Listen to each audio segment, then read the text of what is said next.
شاعر قال المشمر كبير هندود مسمى وفارس ركاسة الضعيف وقت تجيه كوارث. قاهر في المجالس في النظم ما بوارث واسع راي منه بيستفيد الدارس. اصلا ما بعرفه ولا نزل في دياره لكن بالقبائل جمله ناجح اختاره. خير متى الأوربان عشيره وجاري بحر يوم يزيد لاشق بشيل تياره. والمشمر طلاق في كل تلزم رايع ابو حسن اللصم اياه شبح اليايع. دفاع البديق بيصيب يادي زايح كفال اليتامى والهميل الضايع. قلبت الدفاتر وفيها اتفكرت شقيت بالبلد من الشروق يا البرتا. كثير يا ابو موسى حليت الرجال من ورطه قدر ما اقول عليك انا بطلاق قصرت. بالوأوال اللي يعرم بمرور وخلافه بالخاء خيده ابو حسن اللصم ما بخاف. بالضاء ضايق كماج بالبندق ومكن داف بالداء دافع كثير في المقدر رب خفاف. يعني للتغرق للبدرب طوفك يا الاسد اللي بتقتل اللي تضربك فوفك. كثير الناس بتفخر سمع قبل تشوفك قدر ما اقول عليك طلق يحط معروفك. تمساح الجرين بالح البشر والحوت بيجيك بالمويه كاتم لا نفس لا صوت. المتكف جوهر دور دهب يا غوتي عندي فوق على الليل الروم حنتوت. وهم الغير عليه ظهرك دوام مخطوط والخواك كسف في الدنيا صار مبسوط. المطر المياح ليش بعد ما يموت متكفك طلاق لاشق عليه يفوت. ده طبعا نموذج من الغناء الدوباي الذي يوجه الشخصية السودانية إلى سلوك معين يا نمير ويا القدال. نلاحظ أن الدوباي يحاول أن يؤسس لقيم سلوكية. الرجل الكريم، الإنسان العفيف، الإنسان الذي يفقد الناس، الإنسان الذي يستند عليه الضعاف ويكون دائما في محل الخير. هذا هو الذي يتغنى به الشاعر. لا يمكن للشاعر أن يتغنى بإنسان بخيل ولا بإنسان جبان. إذن القيم الفاضلة والقيم التربوية السلوكية هي التي تحرض الشاعر على القطع الأخضر كما يسمى في الدوباي بأنه ينتج شعر جديد. أيضا هذه المقاطع الشعرية والتي تسمى بالدوباي، والدوباي أنساق كثيرة، منه البحر العريض ومنه البحر الخفيف الذي يقارب ما يسمى بالشاشاي كما يقول سعد محمد علي موسى والدنصيح: روح الروح رحلوبة مني بعيد فاتوبة الدنيا السايقة هبوبة الليلة علي مقلوبة. نلاحظ أن الصوت يصبح خفيفا في متناول الراوي والمنشد بصوته. القدال نستمع إلى نماذج أخرى من الدوباي بالنمة.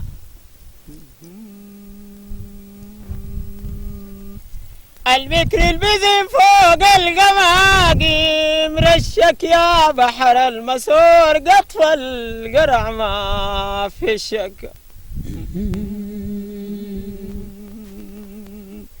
فارس الروق الصفات دروع شك عباسي أصيل ومختوم ومقطوع شاك.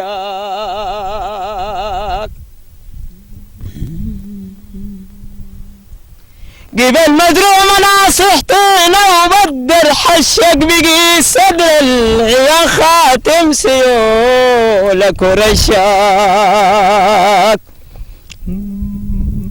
لو مقبيلك راقم قدود ما بغشاك بيضت الوجوه العابس بيض وشاك. هموم الناس حديث يعدك يا يود يغشك ولا بضمر كلام منك يقول في وشاك. ارفع راسي امدح في قفاك ووشك صقر البازم ابرك الغرى فوق عشك. ما بيحمل دخيل على المسيئين عمره ولا الكمنة داخل تمرو سبات يمثل النسد الربط فوق كمرو صبر يحاكي لصوف المفروض أمره. يبدو انه هذه المربعات المربعات يا اخي احمد الامين القدال، هذه المربعات تتنوع بين شعراء كثر، وفي والضردي ايضا. نعم، الشعراء يتنوعون في هذه الروايات. ما بيحمل ضغينة على المسيئين عمره ده والضردي، وما بتلقى الحناضل كامنة داخل تمره ثباته يمثل الأسد الربط فوق كمره صبره يحاكي للصوفي المفوض أمره. الله وحوشك للدواب منكم تجهل سوحك كرت وعطشه وحوارك ما مغبر ديما أبيض وشه شيال الحمار شيال الرجال ما بعش حوشك للدواب وافر علوقه وقشه. نلاحظ أن هذه القيم التي يسجلها لنا الدوباي هي القيم السودانية التي تسعى التربية ويسعى الإنسان الخير لتأسيسها ولبقائها في مجتمعنا السوداني. أخي النمير مضوي ضفع الله الهليف. الراصد للتراث الشعبي يجد أن الحيوان يشكل عنصرا مهما جدا فيه، الإبل والأبقار والضان والمعزة، كل هذه الثروات الحيوانية نجدها تشكل محورا مهما جدا في التراث الشعبي. ماذا تقول عن الإبل وعن جقلة وعن الناقة؟ والله بنقول يا جقل الخبيبك راح عليه ركابك خرفتي وطلع قاصدك تريا سنابك، ما بكمل عتمتك لما لقيت حلابك بتنتلي الماء يلع زندية من سبابك. لمنك بلسم العيان شوفوا جدادي والساعيك ما جلس عدى الزمن في الفاضي، بتكيف وقت تكون بعد نشوغ غادي أبو قلبا خفيف بدون عليك ما بحادي. يا جقل الخفيف خفك بتدني الباعد عندك هاي بليغة للنفوس بالساعد، أدام خرفتي واصبح يوس سحابك راعد الفاقك أكيد فوق المتلعب قاعد. يا جقل المدرجة بالمرية جناك أصل البلوى وين ما تمشي يوت تابعك، ما دام التوالي والرجال تابناك المفارس مسمن عندي ما بيزعاك. يا جقل المدرجة بالفوافح حوارك عليك بنغني مدفوشين معاه بنبارك، معروف جقل كل ما يوم متلعب نارك يوم صرفك بتشبع عليه كبير صجارك. يا جقل العليجي العفاية خريفك بالسحة والحويل متعدي موسم صيفك، كان جاك الجفاف يا جقل عدتي رفيفك اخوان فاطمة اللي حللك بتقصد ريفك. معروف جقل اتي المثل ما بترعيه واللقاش عنده وين ما يبقى بتنطريه، البلد اللي بضيع بالصباح دابيه وسيدك ليه بالزندية بتوديه. ويا جقل المعاك تايه دوام تفكيري ما بقدر بفارقك بالصواني ضميري، مرة تخبي مرة ترقي مرة تغيري كيفني يملقاك ارجع وسوقك غيري.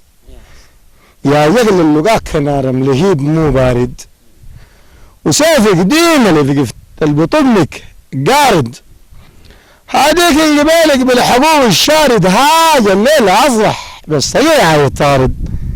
وجقل اليوم لقاها ستة ما فارقة، هجقل بالبوادي بتمشي من غير سكة، الراس العنيس والحجر المبكم لك جقل الهرب ومهما تشنى ما بتمسكها.